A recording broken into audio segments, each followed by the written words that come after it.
જેવી રીતે લીફ ખુલે છે ને તેવી જ રીતે આજનો દિવસ છે આપણો ભાગાદોડીવાળો। સવારમાં આપણે પહોંચી ગયા હતા અને મસ્ત કલ્સ કરી દીધા હતા। આ દીદીનો હતો રૂપિયો શ્રીફળ, એટલે તેને તેવી રીતે રેડી કર્યા ને હું તો આવી જ રીતે રેડી થઈને આવી છું। આ દીદીના હતા કંકુ પગલા, એટલે તેને તેનું પણ મસ્ત એવું લુક આપી દીધું છે, સાદું અને સિમ્પલ। થઈ ગયા હતા બપોર, હું અને મામી બેસી ગયા હતા જમવા માટે। જમી રહ્યા ત્યાં તો બીજા ક્લાયન્ટ પણ પહોંચી ગયા હતા, આઈબ્રો અને વેક્સવાળા। ફટાફટ તેમનું કામ પતાવી દીધું હતું।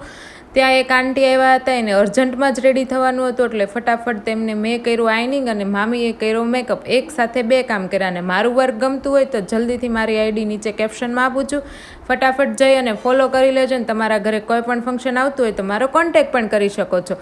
આ બાજુ સવારવાળા દીદી રિટર્ન આવી ગયા હતા, તેમને હતા અત્યારે કંકુ પગલા, એટલે તેમનું બીજું લુક કેવું લાગે છે એ પણ મને કોમેન્ટમાં જરૂરથી કહેજો। ને ઘરે પહોંચી ગઈ હતી ને ત્યાં તો સરગવાની સિંગ થઈ ગઈ હતી પીળી। આ તો મસ્ત ગરમા ગરમ કઢી ખાવાની છે, પણ એ પહેલાં તો આપણે કાનુભાઈને લઈ અને જવાનું હતું કંઈ બહાર, એટલે કે હોસ્પિટલ। તેની તબિયત છે ખરાબ। બસ આજનો વિડીયો એટલો જ છે, આવજો।